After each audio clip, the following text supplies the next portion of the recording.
Welcome to Bloombox Growing Deeper. I'm Sarah. I'm Hannah, and we're on a mission to help you become the gardener you want to be. Hello, everybody, and welcome back to Bloombox Growing Deeper. We're so happy to have you here, and this is our first recording post-February. Yes, I'm so excited. I feel like you guys have been hearing us, but I feel like we're back. Yeah. Because we pre-recorded a whole bunch of those episodes. So also, if you were listening and going, that's not blooming right now, that was all based on guesses. And you know what? Mother Nature threw us a big boomerang right there, left hook, whatever you want to call it, because nothing bloomed on time this year. No, it was actually kind of okay that I was late getting the mushroom podcast out because you said what's blooming was your catalpa tree, and that was not true. Right. On our scheduled release date. Yeah, they're still not blooming. They're still not blooming. Mine just fully leafed out. So late. So dry. But I don't know if it's so late for what it should actually be, or if we just got used to early blooms. Well, yeah, I don't know. I do think this year it was not temperature based, but water. Totally. And I have gotten, I guess we'll just jump right in. This is a listener question episode. And one of the questions that I got a lot this year was, how come my XYZ isn't up? I'm afraid it died. Yep.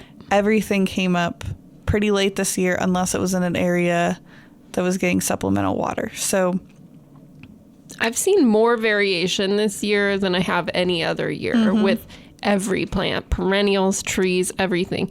Something that is blooming in my backyard hasn't even come up in my front yard. Yes. Like, I had plants on the side of my garage up really early, and the same plant in my front yard is just now getting its second set of leaves. So let's just be patient.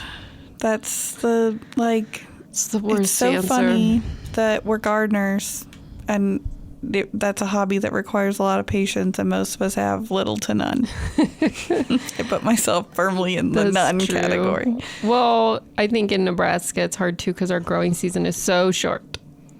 We just want it. We just want it. We want it up now so that we have time to get it where we want it to. Mm-hmm. Yeah.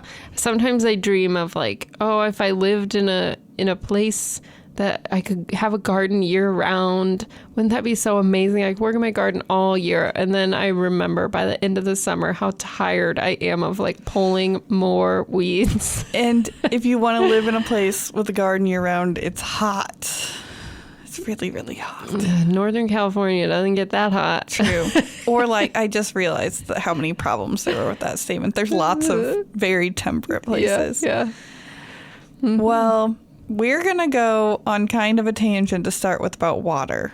We're going to take up more time than we're going to devote to any other question. And there's no one particular question. This is just based on the constant influx of questions we get about watering, when, how long. The drought right now.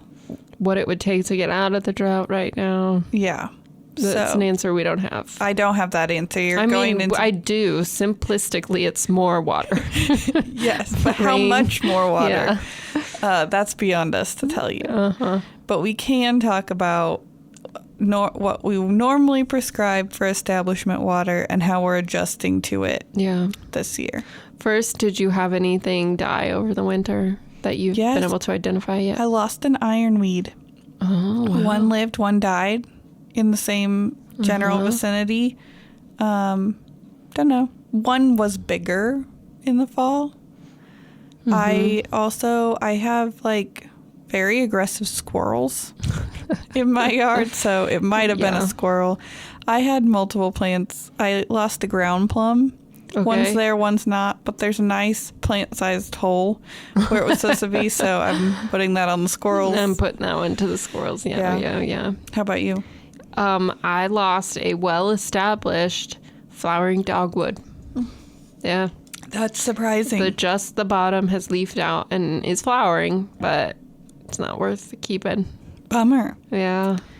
My desert willow died back a little bit. Yeah. But it's fine. It's coming up. It just needs a trim. Mm-hmm. Is there anything that you were worried about that made it? You know, I forget about gardens in the winter. I just have fair. other things to worry about. So actually, I didn't think about it at all until the spring and things started coming up. And I was here in the office listening to you answer phone calls constantly telling people to just wait longer. So I didn't worry too much. And yeah, I was very surprised about the dogwood because it was that's a bummer. planted before we bought the house. So it's been there for a long time. But everything else has pretty much come back the way it needed to. So I was really happy with our Buckley oak. This is its third summer. So we planted it when Silas was born. So it's its third summer. And every year it's lost about like an inch off the tip of each branch.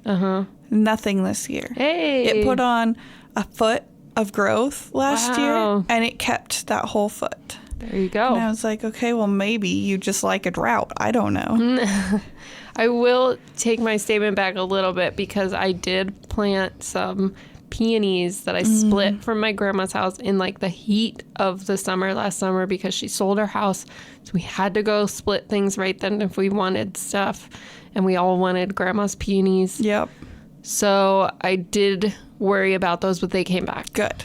So Good. Those were one of the few things that I like religiously watered last year. I am having to make sure. So, I mentioned on the podcast that I really wanted a clove currant. And one of our lovely listeners brought me a cutting from his spring affair. Nice. It was so nice. And so I have it planted. The thing is, it's not planted in a garden, and so I'm reminding myself to walk over there. It had some roots on it, but it definitely needed some water to get established, and I'm having to remind myself to go around the corner and water it. Do our listeners know what happened with your rock area? Oh, well, they heard... Sorry. Well, they heard us talking about how it was gonna happen. Right, so we need to give an update. So we should give an update. Okay, well, the rock area is no longer a rock area. There were bodies underneath, by the way. There were no bodies. We found nothing of interest except some tree roots, which I told my dad that you would be bummed about, and he should, stick something in there. Yeah, and just send me a picture. Yeah, there was nothing of note. Lots of ants and some tree roots. The rocks are gone. Nice. We kind of changed the shape of it a little.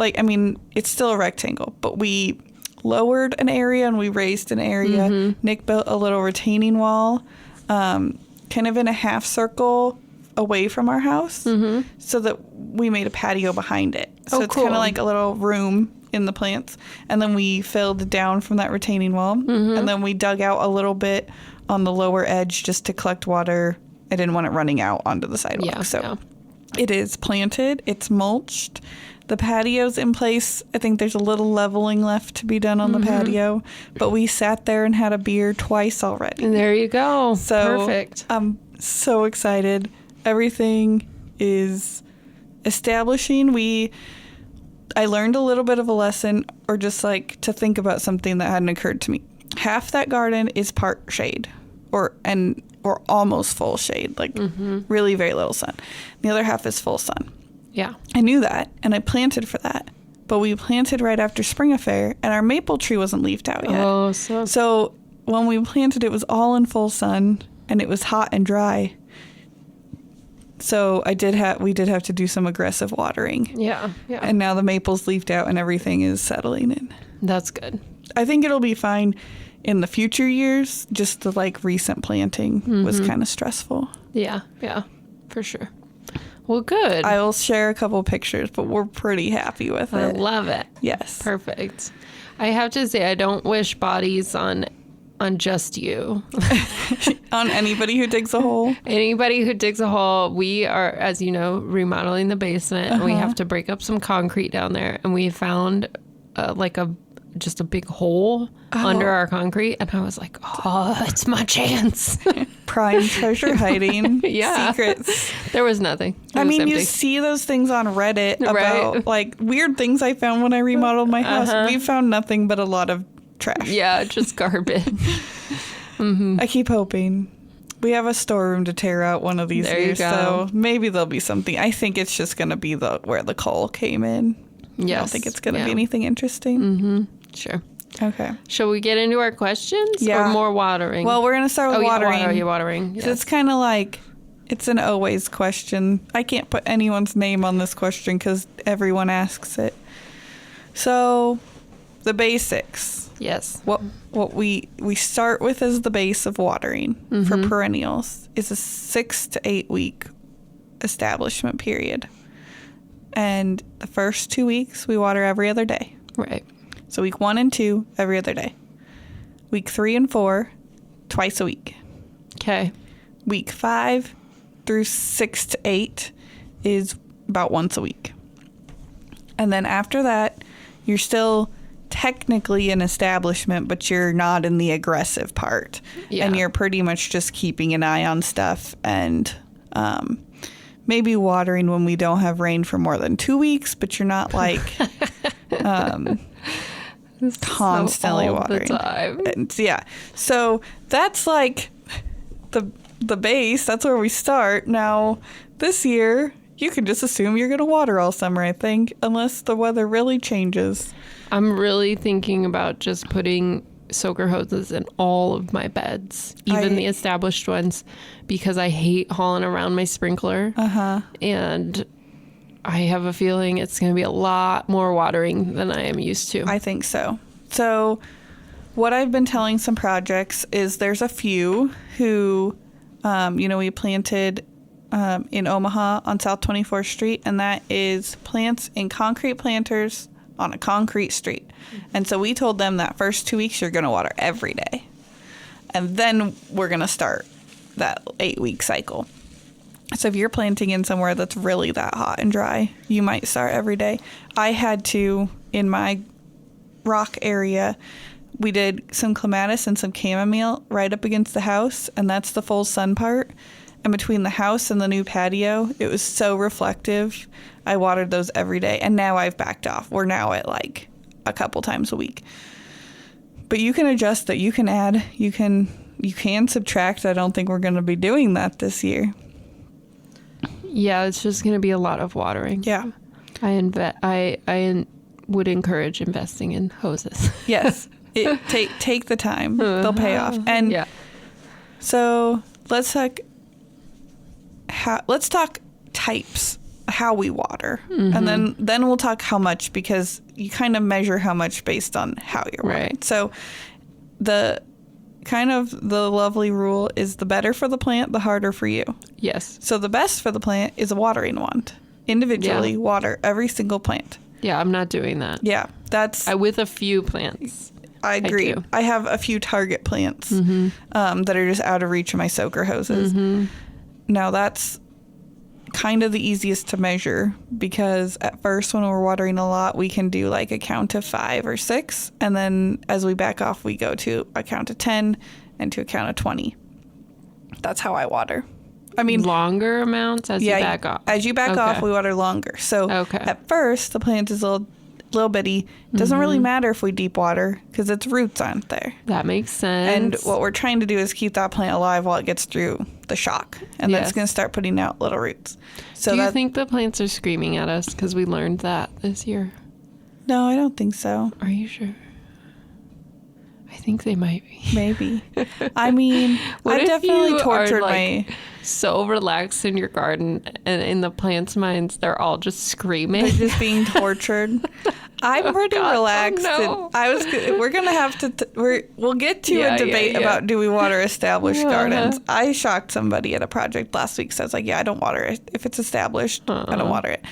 I don't know if that'll change this summer. We'll see. I can be pretty harsh. Yeah, sorry, I interrupted. Okay, you did. Now, what was I talking about? Young plants were watering shorter, but more frequently. Yes.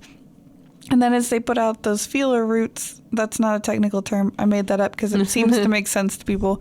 So week 3 and 4, we're backing off a little bit, and we're going to count to 10. So we get water a little deeper down. With Mississippi's or Mississippi-lessly? 1, 2, 3. I needed to 4, throw in a friend 5. That's Friends reference for you. I didn't catch it. That's how I count. Okay. And I will say, after like a couple years of watering, I don't count. I just kind of know how long it takes. But that's how I teach people. Uh-huh.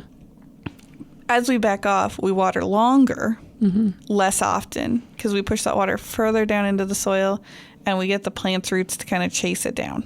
Okay. If we kept just surface watering, and this is why I don't like it when people use the overhead sprinklers, we tend to really underestimate the amount of water those are putting down. Yeah, it's not a lot. It's not a lot. And of what water you've put out, even less of it gets to the soil surface, because a lot of it ends up on the leaves. And so all that shallow watering, we just end up with a lot of very shallow rooted plants, because it doesn't do them any good to put deep roots down. All their water's at the surface. Yeah. And then if we do forget to water for a couple days, we see it. So while we're watering really often, we do shallow. And then we do more water less often.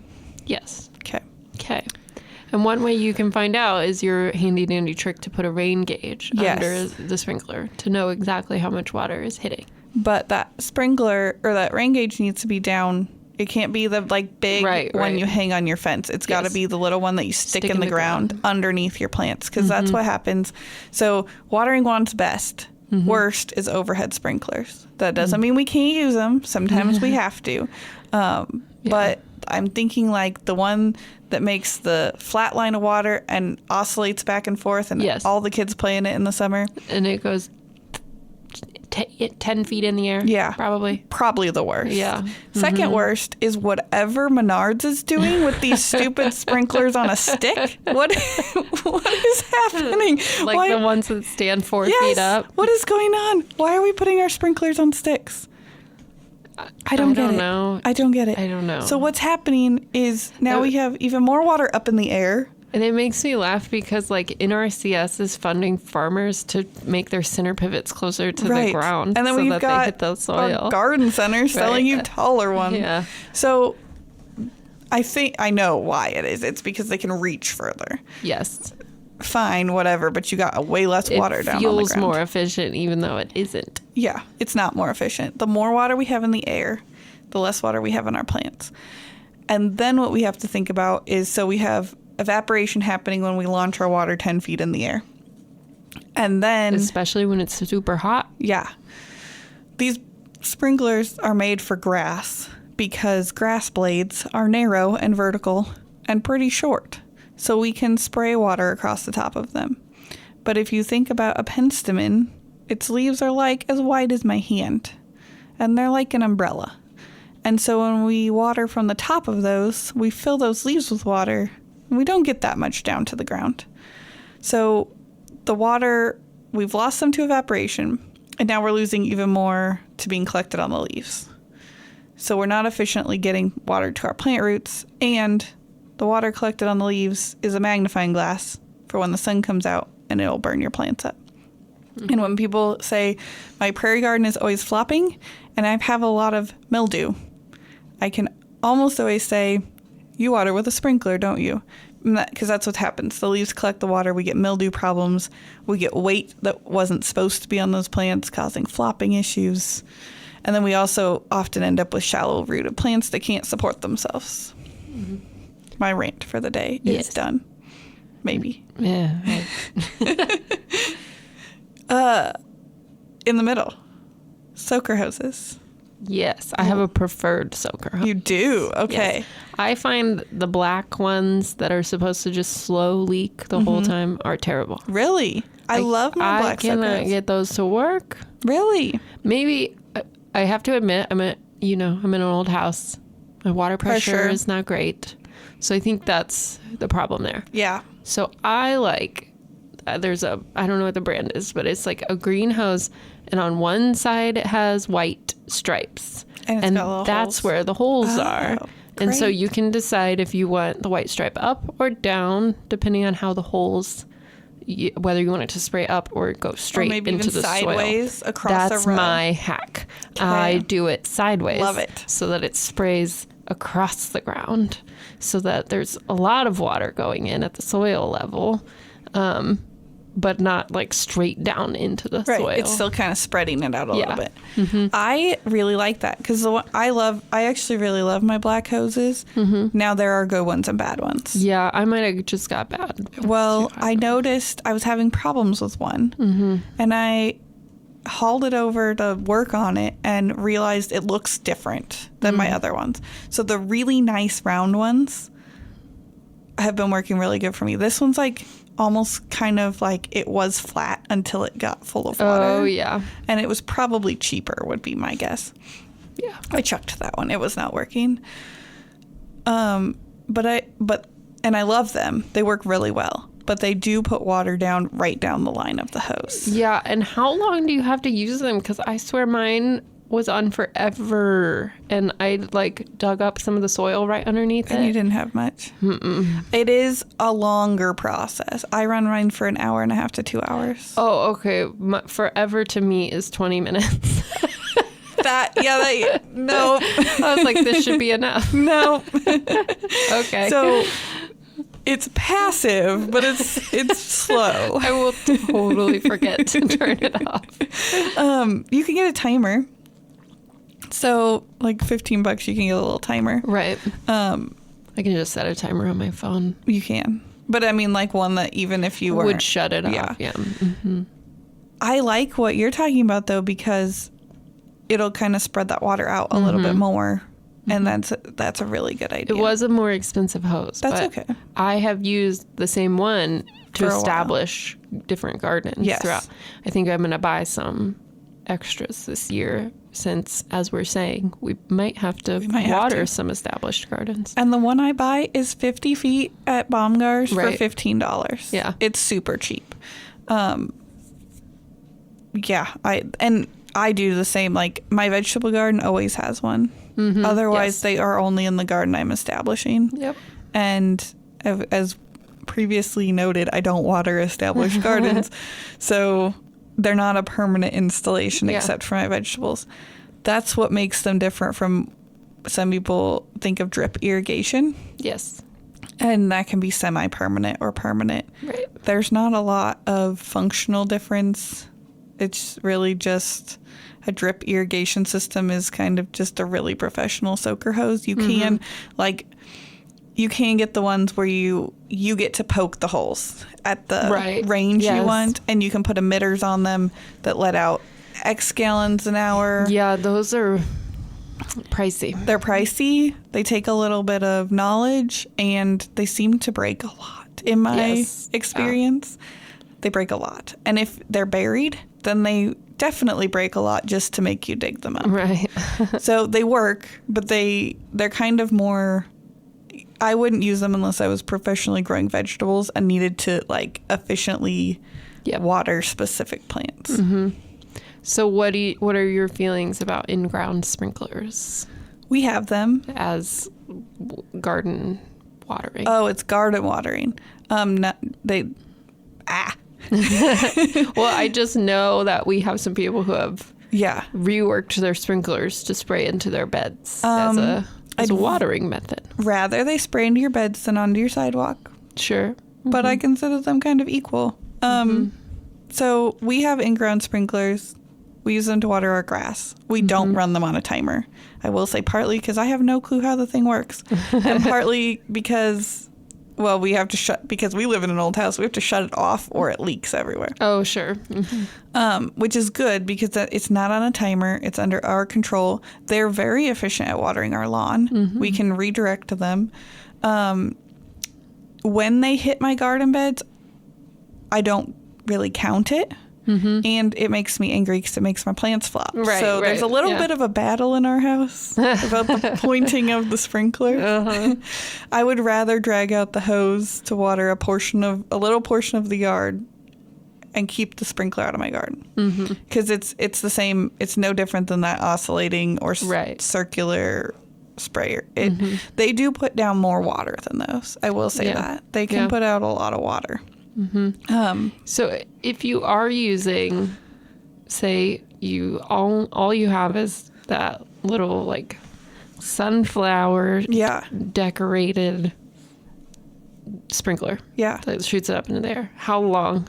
So there's actually some hacks for making those work pretty well. Okay. We should have talked about that probably. Yeah. They're not like all evil. We just have to run them a little different than people do. Yeah. Run them low. Yes. So don't turn the pressure on all the way and move them a lot. So the rosette one, I think, is what you're talking about, where it comes out like as a circle and sprays outward. Yes. Those work, actually, they can work really well. What you have to do is keep them maybe only like 1.5 feet off the ground, and then you just move them a lot. Yeah. As far as how long, the best thing you can do is put a rain gauge out, find out how long it takes to get an inch of water down, and run them for that long. Yeah. It's hard for me to tell you because they're almost all different, and you're going to run it at not the rate the box says when you, it wants you to crank the water all the way up. So right. That's what I would do. If you don't have a rain gauge, tuna can, can, yep. It's a good hack. Any shallow, flat dish. Yeah. I will say that might actually work better because a rain gauge can be too tall and skinny. And you're just looking for 1/2 inch to 1 inch of water. If you go to a tuna can, it doesn't need to be a full inch because you're spreading that out. But I'm a fan of measuring instead of guessing. Yeah. Soaker hoses are pretty predictable. Right. Pretty much all your garden center soaker hoses put out the same amount of water. And I run mine for about 1.5 hours minimum. 2 hours, 2.5 hours. I ran it for like 30 to 35 minutes while I was walking the dog, and I was like, that should be enough. No. I don't. So maybe I got to give my soaker hose another try. You might have to give it another try. It takes a little more water because it just goes down in a line. Yeah. And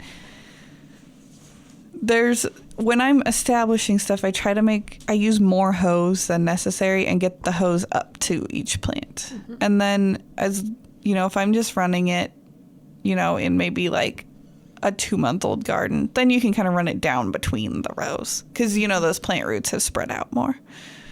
But I'm just personally a really big fan of the soaker hoses because it minimizes air. You don't have to count. You can set a timer. We have next to no evaporation. Now, maybe this is where the watering wand is better, is it's easy to miss a plant with your soaker hose. And if you miss a plant with a watering wand, you probably won't miss the same one every time. Right. And it is a little more noticeable with a watering wand as well. There's a dry spot and a wet spot, so it helps. Yep.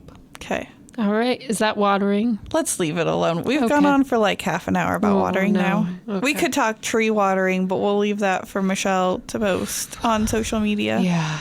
Just do it. Just do it. 5-gallon bucket. Your lawn sprinklers do not count as tree watering. Basically, your lawn sprinklers don't count for anything except lawn. Yeah. So. That's what they were designed for, and that's what they do it very well. Yes. All right. What's our first question? Okay. Do you want to do managing prairie plants or weeds? Because we have questions in both those categories. Do you want to go to something happy for a little bit? Yeah. Okay. So our 2 managing prairie plant questions are, what do we do with things that look really good until after they bloom and then they flop everywhere? And maybe some prime candidates for this are coneflowers and sages. Right. And some of the goldenrods. There are other plants, but I think those are like consistent. Those are our floppy friends. Yeah.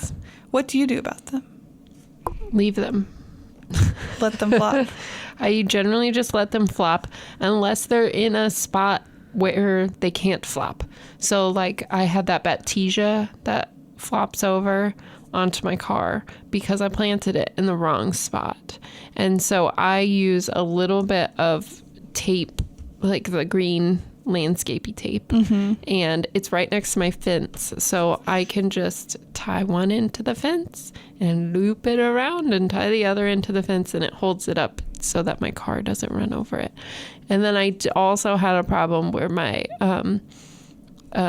sage was my big one was falling, pitcher sage was falling over That's the big one, right? Pitcher sage? Yeah.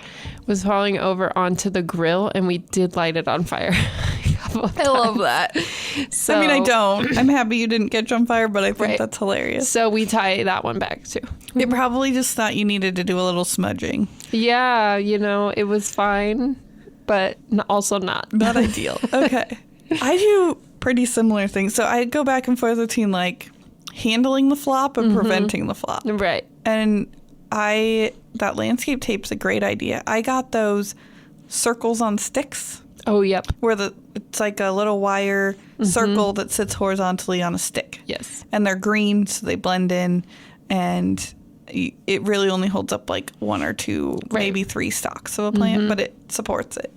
Some of my plants like aren't near anything I could tie them to. Yeah. Yeah. That's what I do for, like, I have a delphinium that likes to flop, and sometimes it's just the fact that they're first or second year plants. Yes. Because last year I had to do that for my ironweed, and this year it's very sturdy. Yeah. So sometimes it might just be that it's young. The other thing you can do is a lot of plants that bloom later, we can cut them back early. Right. Cause them to stiffen their branching structure up a little, and then say we take the sage, that's a really good one to do this with. It likes to put up like 1 or 2 really long spindly stems. Well, if we go about this time of year, like maybe the first week or so of June, and cut it back to 4 inches, maybe 6 inches, and then from where we cut it just above a set of leaves. So that's a node where the leaves are come out. And that node will force out new branches. And then instead of having one big fluff of flowers, we have smaller fluffs on more stems. Yeah. That have a better chance of holding up, and they'll be a little shorter. So that can be done to pretty much anything that blooms after the beginning of July. Because you've recommended that same thing with mountain mint too, right? I do that with my mountain mint sometimes. Sometimes I don't. Yeah. There's like one of my mountain mints I do, and the others are further enough in the garden that they don't. You don't worry about it. Yeah. Cone flowers are kind of easy because we can just take out the flower stem, and the rest of the plant is more like a rosette of leaves. So yeah, and that can also help with a seeding problem. Yeah, if you have that. Yeah. I want mine to seed. Yeah, I do too. So I like to leave mine. I guess I haven't had coneflower for a few years because I had that mold issue on the roots, and I just planted more in the last spring. I planted some more, and they came back beautifully this year. So we'll see, but I haven't had to deal with floppy coneflowers for a while. Yeah. Mine got aster yellows. Oh yeah. But they left behind babies, and I'm hoping the babies will be fine. Yeah. I wonder if something like those peony rings would work for coneflowers. And I just saw some in this garden magazine that's like, it's like a peony ring, but then it has a second set in the middle. It's like those things you put, a frog that you put in a flower vase. It doesn't look like a frog. It looks like a plate with holes in it. Okay. And you put it on the top of your vase, and then you put flowers in the holes. Yes. And it holds it shaped like a bouquet. Yes. So I think what you'd do with this is you'd set the ring over the plant before it starts growing. And then it will come up through those. Okay. And then be supported. Yeah. I guess. Sure. Yeah. Okay. So the next question I got kind of follows that up, and that's what to do with plants, like prairie plants that want to seed in your garden. And coneflower's the prime candidate. Let them do it. I let a lot of them stay. I am actually really happy I got coneflower babies because I had to take my coneflowers out. Right. You're just thin as needed. Yeah. And do it early. I mean, I had a crop of like 20 coneflower babies, and I only need like 5. But I pulled them early in the spring, and so they're easy to pull up. Yeah, if you can identify them, and that'll just get better as you garden, then you know what they are early, and you can just yank. However, I have found that every so often I pull, like if I don't want a coneflower baby, and I accidentally pull a Liatris. I know. They don't even look that much They kind of do shush. When they're very little, they do. Okay. Because they both just have 2 thin little spikes up. Okay, I guess when they're really little. Don't do it that early. Like, I wait until... Sometimes I'm like, I'm here now. Yeah. And you don't want to forget when you get busy. I'm not somebody who pulls weeds the second they're seedlings. If I am not positive on the ID, they'll still pull in 2 weeks. I let things get there. The first leaf that comes out of a seed is called the cotyledon, and a lot of them look the same. And then after those, they put on the first real leaf, and they're a lot easier to ID. Yes, yeah, that's true. But yes, you're right. At that point, liatris and coneflower look really similar. Mm-hmm. That's what I'm saying. Yeah. Unless you're Bob, and then he can just walk through a greenhouse and tell you what everything is before it even comes up. Well, when you pot so many of them up.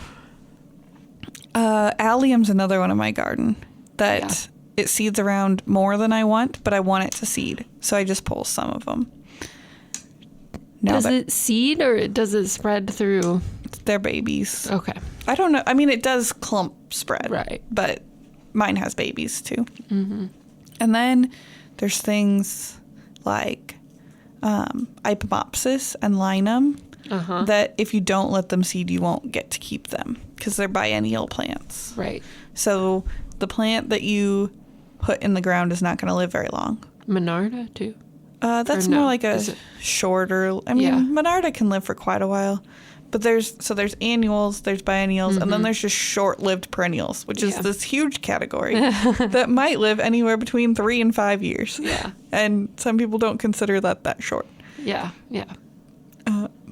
Rudbeckias, however. Well, those can be a problem. They're in another class of things that can seed to the point where they take out other plants. Mm-hmm. And I stopped planting this. But you deal with them pretty much the same way. If you know a plant is a problem, you can cut off its seed heads before the seeds mature. So you can let it bloom, you can get all your enjoyment out of it, and then cut off the seed heads before they mature.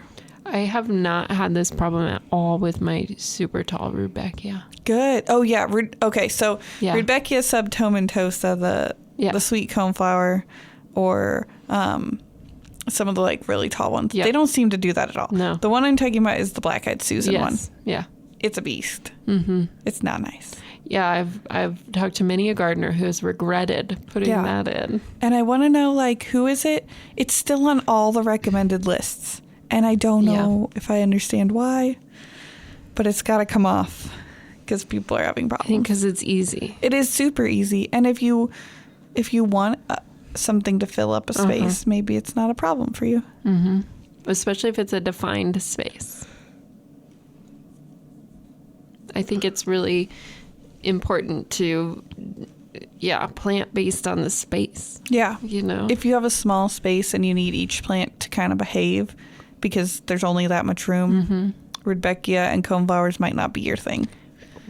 At the same time, if you don't mind a monoculture and you don't want to deal with it, that's the one to go with. I mean, 20 square feet of Rudbeckia could be really pretty in front of, you know, a rental house that you can't spend a lot of time or money on. Mm-hmm. And it'd be bright yellow. They bloom for like the whole year. Yep. And then even when they are done blooming, they're still kind of pretty. They can be cut flowers. They can be cut. So, there you go. Okay, we're gonna pivot again. Lots of questions about weeds. Okay. And we're gonna take 2 specific ones. Okay. One because it's an actually invasive plant, and that's what do you do with bishop's weed? If you got it, I'm sorry, and that goes for anything on the invasive species list. If you have an invasive species, I would contact your extension and ask them very specifically. Invasive species are not just bad weeds. They can be considered something that they will help you control. Yes. Because they don't want it to get out of control. Right. And even if they can't physically help you, they can give you very specific recommendations for your area. Yes. So bishop's weed is one of those. And I Googled some of the most common recommendations. And it's not easy. It's like dig up your soil. I'm not doing that. Yeah. Then what do you do with it? Take it to the dump? Well, no. They want sterilize it to do 2 foot by 2 foot sections at a time. Dig up all the soil down below the rhizomes. shake the soil off the rhizomes, making sure you get all the rhizomes out of it and put it back in. Who does that? I don't know. TheGardeningChannel.com does that. Oh, yeah. I don't know who's doing that in real life. That sounds very hard. But they aren't very optimistic. You have to be really aggressive to get rid of it with herbicide. And that's true of a lot of rhizomaceous species, the things that can spread underground. So those rhizomes, think of like an iris. Mm-hmm. They store a lot of energy. Yeah. And that energy can outgrow an herbicide very quickly. So like you might kill a branch of it, but it'll pop up a new one. So what you're saying is the things that will take over the planet are mushrooms and rhizomes. Yep. All right. Yep. Mushrooms and rhizomes. You're in trouble if you don't like those things. Better make friends. So if you're using herbicide, you need something what we call systemic. So like there's herbicides that just you spray on the leaf, it causes problems, it's enough to kill the plant. Mm-hmm. Or there's systemic herbicides that the plant takes into its system. Right. And that's where you can get down and kill those roots. Poison. So glyphosate is probably the most common. Yeah. And then the other thing you want to do is one application's probably not enough. You need to read the label whenever we use herbicides. Always read the label. The whole label. And actually, this is where a lot of blame gets put on agriculture, but it's almost very frustrating in the gardening world. When you buy herbicides at the garden center, they're still required to come with a label, but they're not required to make it easy to read. No. And those little spray bottles, yep, they have everything on them. If you have a magnifying glass, you can always go online and get the herbicide label for every brand name. And sometimes a PDF version is a lot easier to read. So this is going to tell you mixing rate. Yes. Mixing container type. Yes. The type of sprayers you can use with this. It's going to tell you the temperature you can spray at. The wind speed you can spray at. Yep. Maybe even the time of day and a range of dates for your area in the country. Yes. When when the last time it rained and things like that. When you think it might rain again. When you can water. So if herbicides are something that has scared you, there's really very, very clear instructions. You just need to take the time to read them. Yes. And don't get lazy about it if you're somebody who thinks, oh, I've been using them forever. Let's actually refresh, because sometimes what we think we remember isn't right. Yeah. And if you want to be really targeted, you can get ones that are on like dabbers instead of sprays as well. That's actually what I use. It's not, unless it was sold in that container, it's not a legal way to store it. Right. But we can pour it in. I will sometimes buy they make them for kids to make dots with paint. Yeah. Or the bingo ones. Like the bingo stampers. And I will use it that time, and they're cheap enough that I can use them once at a time. Sometimes people use cotton balls and stuff, but you want to make sure maybe you wear rubber gloves when you do that. Absolutely. Yeah. Sometimes with those weeds, maybe we try to stay away from herbicides because we care about the things that live in our yards. But if we care about the things that live in our yards, we need to get rid of invasive species.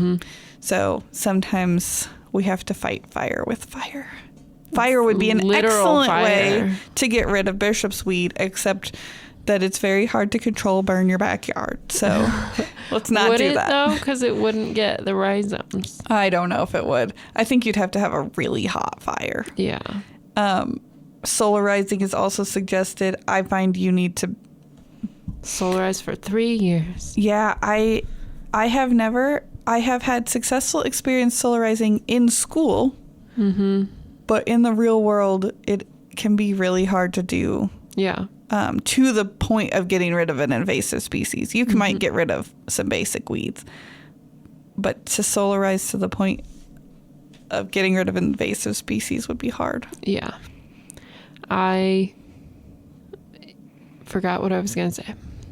Okay. We can come back if you remember. The other question was bindweed, and I really loved the Facebook comment.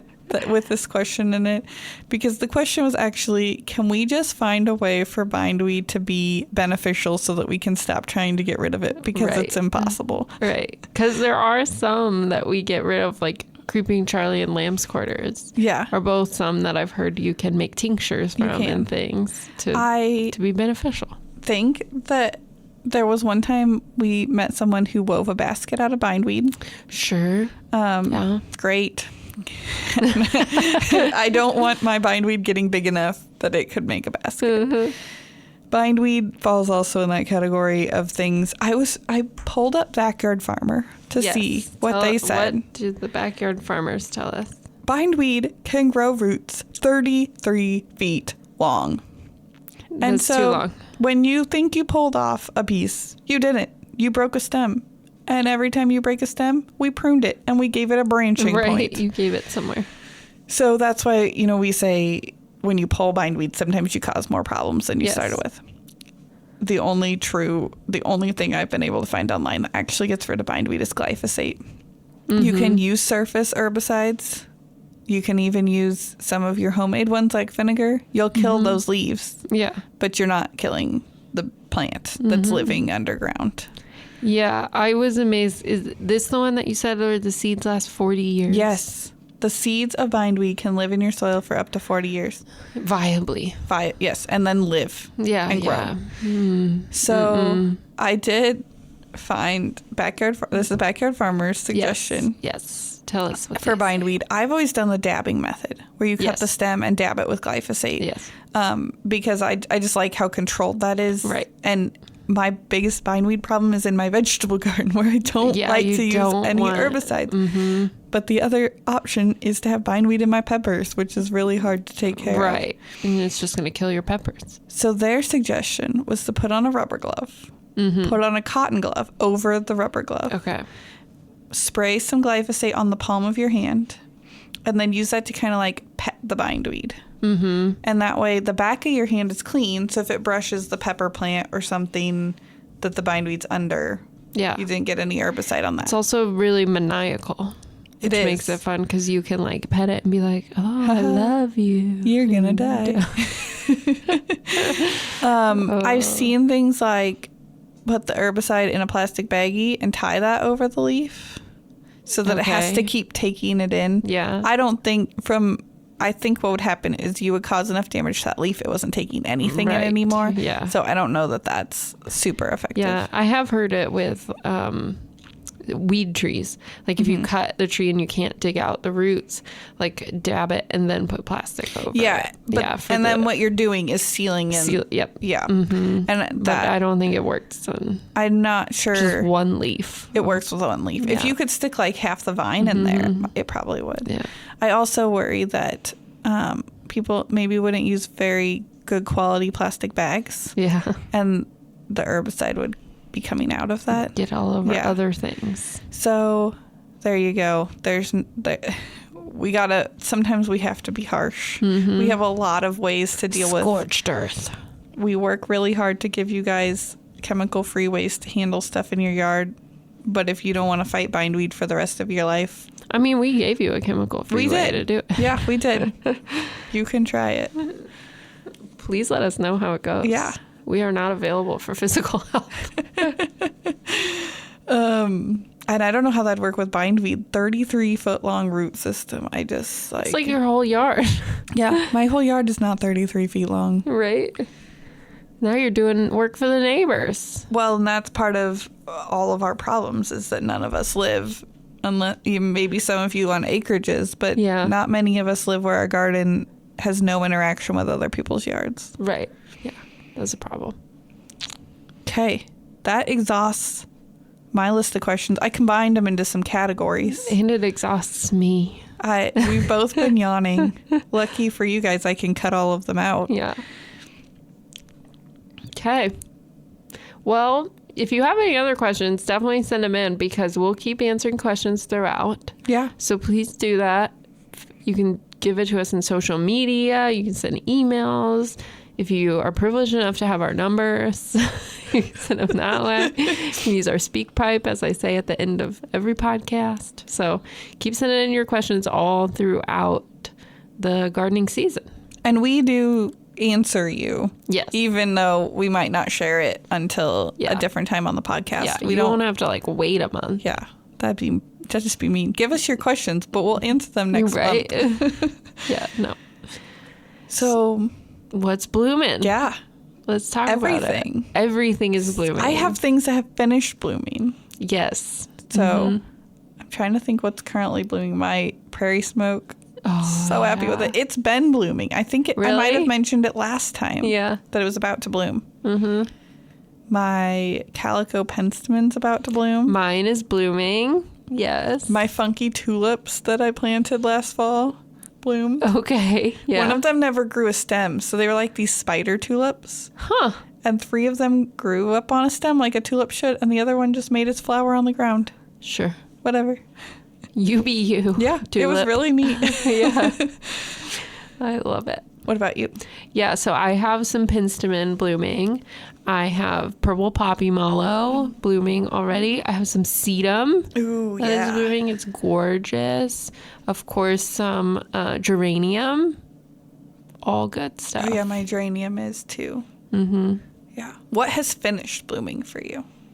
Woodland poppies are pretty much done. Hellebore done.